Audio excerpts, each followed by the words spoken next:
Lori from Stampinology. Thanks for joining me today.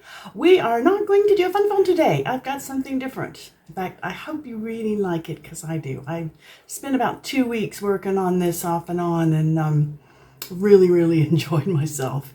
This is a technique. It is often, well, nowadays it's called the Eclipse technique. That's not what we called it back in the day when I first learned how to do it, scrapbooking. Some 20 years ago. Okay, maybe almost 30 years ago. Yeah, we'll go with 40 years ago. No, I'm not admitting to that at all. A long time ago. So anyway, this is what we're going to do today. This is the first up. I did this blog 2 weeks ago and showing you how to do that. It is using the amazing Gallery Bloom set, and this is some of this gorgeous gallery paper. It's just amazing. Everything that we're going to do today is made with the gallery paper. So this is the card I started with.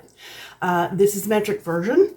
I did a slightly different version that is in Imperial. And then I couldn't get enough. So this past week I have been writing part 2 of this blog. And what we are working on is this, which is my inspiration for the other one. I don't know if you can see that. And then we did this. And last but not least, this is the one you've been seeing. The technique that people have been doing, especially with letters. It works really great. So this is the basic Eclipse technique. This is called a shadow box eclipse. And this is called reverse eclipse. And this, I'm naming the framed eclipse. Because I figured, well, you know, why not, right? So let's get started. This isn't very long. And this is just variations on a theme. So there's not a lot of measurements. But you will probably want to go to the blog to check them out. And having said that, let's get going. Okay, so here we go with part 1. We're using the gallery frames today, as I said. This is, sorry, making a mess here. Should have had it all out already. This is part of the Gallery Bloom set. Make sure I got this in the middle. Yep. And this is a absolutely gorgeous suite. It's just beautiful. There are 2 sets. There's the Gallery Bloom dies and the stamps, and then there's the what is it called? I had it out. Sorry. Beautiful motifs. There we go. And the Stampin' dies as well. So I'll be doing some more with this one later. Not today. We are having fun with Gallery Blooms, and believe me, there is a lot with this. This die set comes with this amazing frame.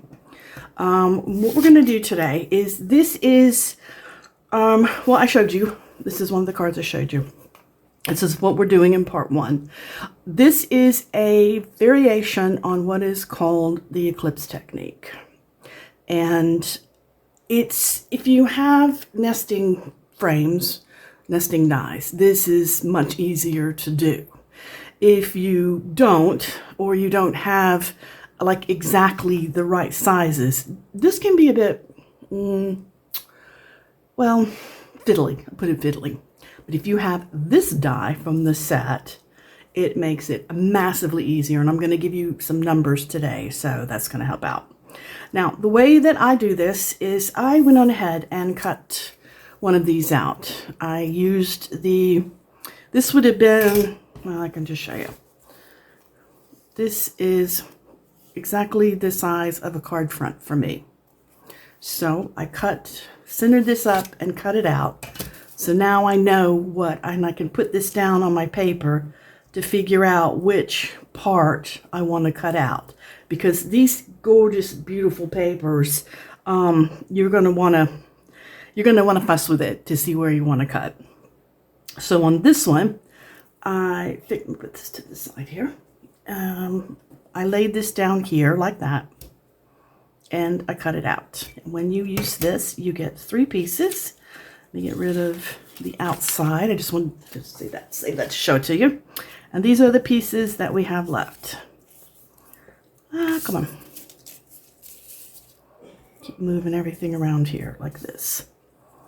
So as you can see, once you've used the frame, you're 90% of the way there. And I'm going to give you some numbers here that are going to help you get 100% there. Now I have made a basic card base. Oh yeah, I am doing this slightly different today. For this section, I work in metric. I like metric. Once I discovered metric, you guys know, not ever going back.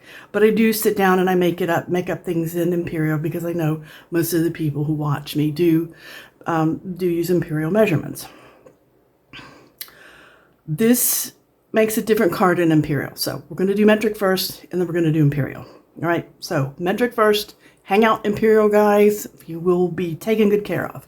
So I started out with your basic metric half sheet cardstock, which is 14.85 centimeters this way. It is 21 centimeters that way.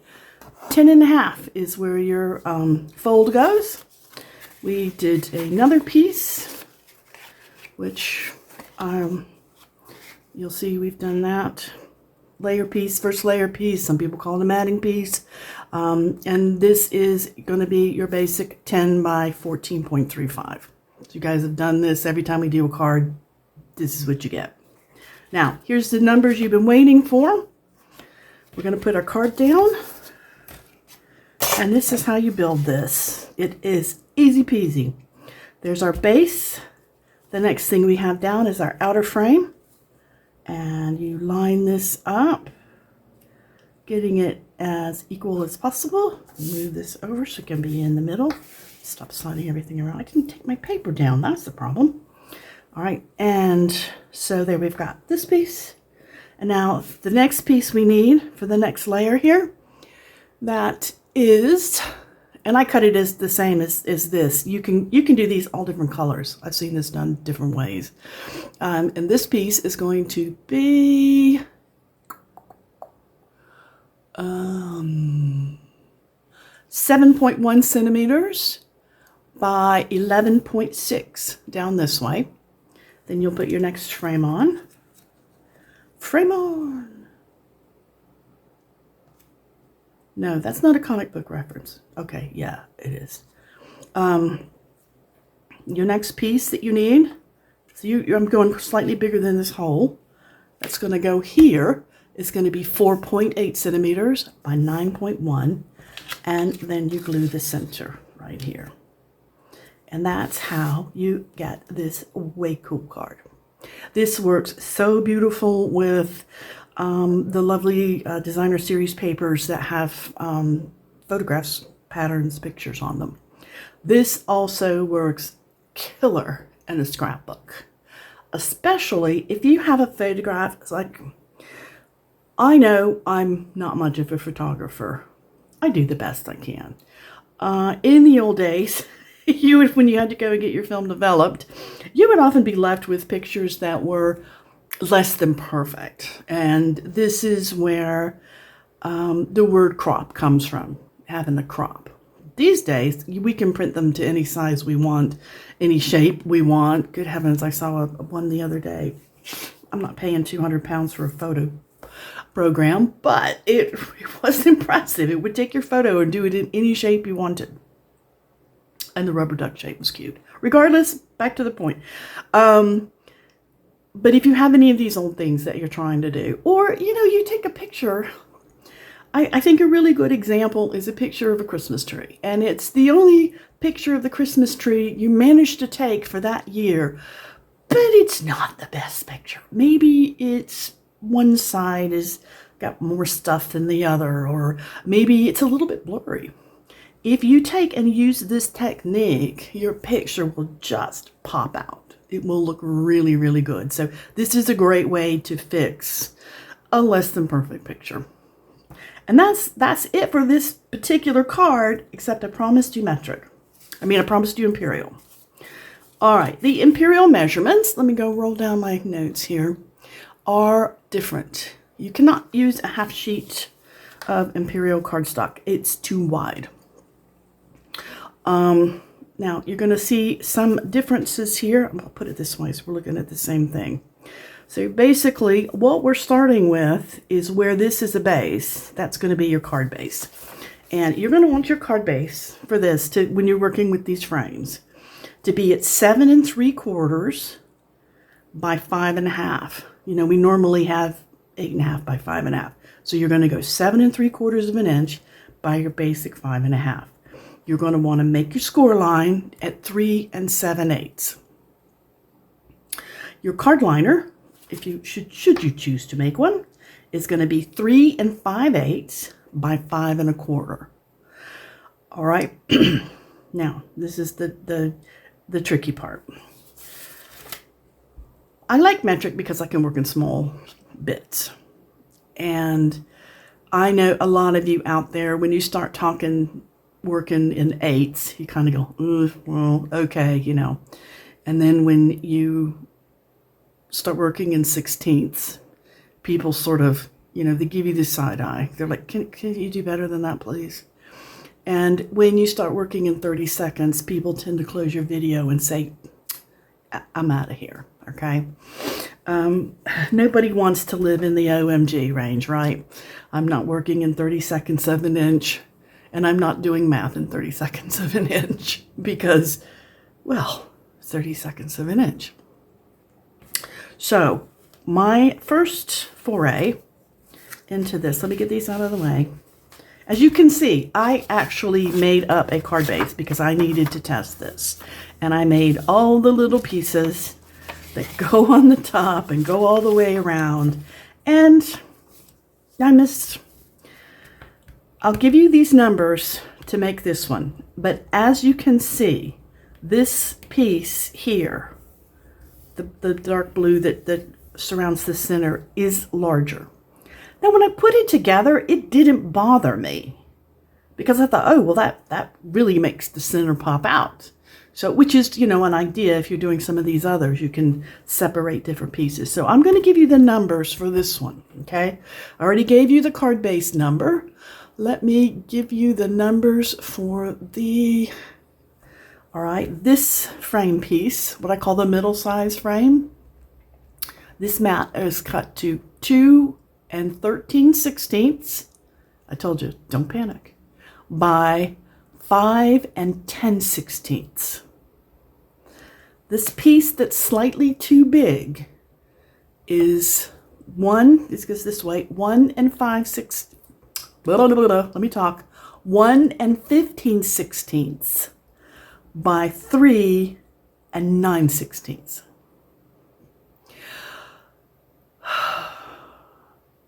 If I got it any smaller, I would have to work in 30 seconds.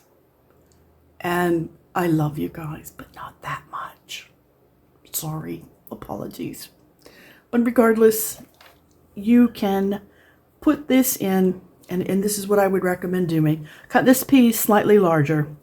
Push it up into one corner so that you've got 2 sides the way you want, and pop it in your paper trimmer and cut off the excess. Especially if you're using the Stampin' Up! Paper trimmer, like this. If you line your piece up so it's against this black line, this line where you're actually cutting is, well, it's about 1/16 of an inch. So that will give you a really good clean trim. Anything less than that is not going to give you clean trim. But if you push it up into and use this outside line, that's actually the track for the cutting blade, you'll get a perfect trim on it. So that's what I suggest doing. Go ahead and cut the piece to this size. Push that up into the corner, 2 equal sides, and then trim the other 2. And you'll have exactly what you need. Okie dokie, got it? I was a bit surprised because oh yeah, that's my centerpiece. Stampin' Up! Usually I have to struggle making things go to metric, but this time it was a bit surprising. I had to struggle to make it go to Imperial. But I did it, and I did it for you guys. Now, I am going to do part 2. I'm going to kind of mumble a little bit because I haven't actually written part 2 up. I have just had a ball doing this, guys. this is another example of the Eclipse technique, and I hope you can see this. Years ago, back when I was first doing scrapbooking, yes, in the 80s, this was a popular technique for doing, as I described before. You have an imperfect picture, do something like this with it. This time, everything went down instead of up. So I'm going to show you quickly how to do this, how to do the opposite of the first one, because as you can see, this is quite impressive too. All right, and what you do is you get your base piece. Where's my base piece? I think I put it under here. Here we go. We're going to use the one from the other card. You put your base piece down. You are going to cut, you're going to cut three frame sets, okay? I only cut 2. I've used extra pieces that are laying around, so forgive me. You're going to cut 3 frame sets. You're going to lay the first frame set down, like this. You're going to line it up on your background. Your background can be the same. Again, if you're doing a card, you already have your measurements for doing this on a imperial. You guys already know the card size. I already gave them to you for the metric. So you lay your first frame set down on your paper like this. You glue the outer 2 down. You remove the inside one. Now believe me, you want to do this because you want to make sure you get that centered. So do that outside one, then do this one, glue this center one down. See, you have to kind of work it a little bit to make sure you get it down in that hole and lined up. And then you're going to lay the center, oops, here we go, the center of your photograph down. Then you're going to cut your next one that you cut. You're going to do the same thing. You're going to layer this up over the top, and you are going to put part 2 in here just like this.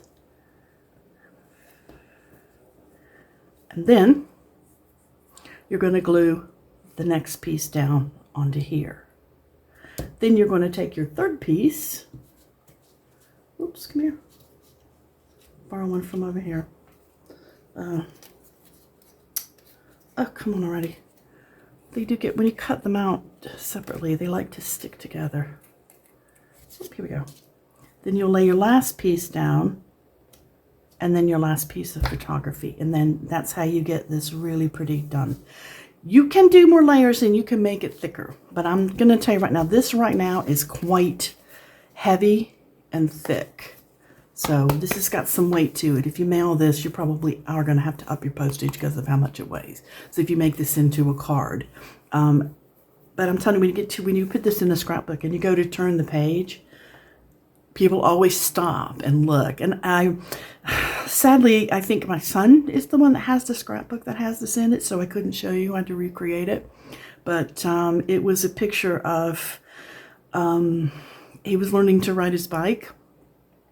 And I got him fairly clear, but the outline was blurry. And it was blurry to the point, when you looked at it, it made you nauseous. But when I used this technique on it, it just really put into sharp focus the child on the bicycle. It made a really big difference. So consider that when you're scrapbooking, or when you're doing photographs, or when you have just really great papers that have beautiful pictures on them. All right, so this is what some people call reverse eclipse. The first one I showed you is often called framed eclipse. Next bit. This is called, come on, get all, if I don't keep the pieces clear, I'll kill myself. This is called shadow box eclipse. So what you do is this, you start with a card base. Then you put down a pattern paper like this, or you can put down a solid. I just happen to use pattern paper. And these are going to be your same motions. Now, when you are making this size card, you will make your pattern paper. If you're saving paper, you can just make it from the inside out, but you will want to make it the size of your frame.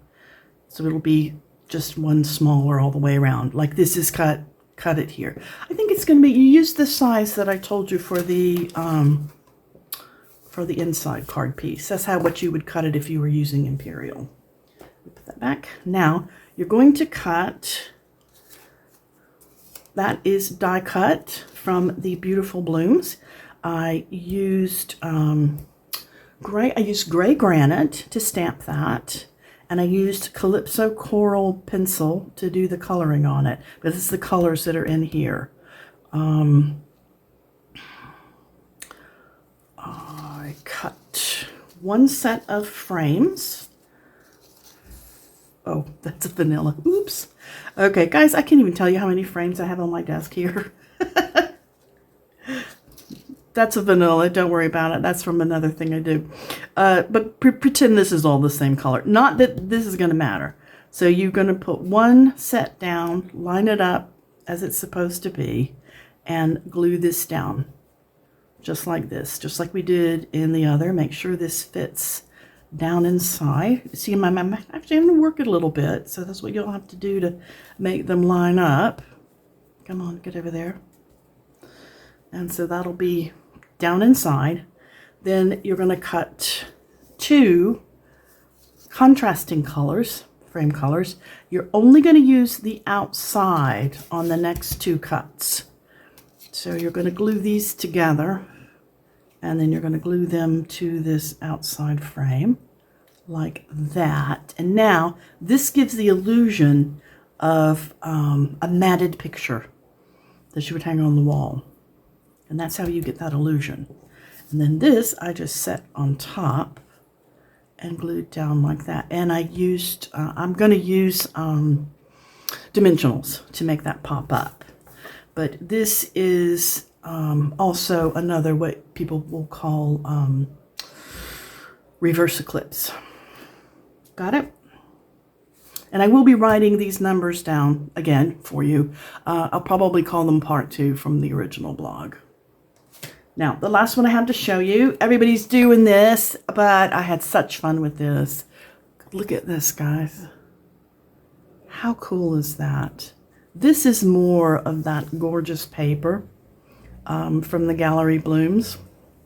This is the Alphabet a la Mode dies. And what I did was I cut my tag shape. I put my letters on there. I taped them all down really well and ran them through the die cutter. And then I pulled out the letters and set them aside. Then I did cut 3 sets of the letters, 3 sets of H's, 3 sets of E's. There's 2 of those, so 6 sets of L's and 3 sets of O's. The first one you set down into the blank area and glue it down, and then you'll go and put this piece back in because that was actually cut out, and then you layer up the other 2 on top, and then on top of that you put the lining them back up. You put these back in. There's a great video by one of our oh, is she Australian or Kiwi? I don't know. I'll link it though. I'll make sure it's linked. And she has done some really wonderful things with this eclipse technique. And she did one that said friends, which inspired this one. And she used my other favorite set that I'm working on is the with the mixed media florals. Those are wonderful as well. However, this one. I just wanted to show you. This is what's been going on out there as the basic eclipse, and you can see where all of these others relate to it. So I know this was kind of a quick one. I hope you enjoyed it. A little bit different from my fun folds, but when I saw that the eclipse was coming back, had to do something with it because it's been one of my favorite techniques literally for years. All right, folks, I hope you enjoyed that. I hope you're going to give this a go. I hope there's lots of inspiration here for you to try. I've got all the numbers out. Oops, put back in there. I've got all the numbers out for you, and hopefully I'll make it easy for you to give this a go. Oh, and this one's finished. Let's put this one in here too. All right, thanks so much. Have a lovely weekend and a very crafty rest of your day. Thanks a lot, guys.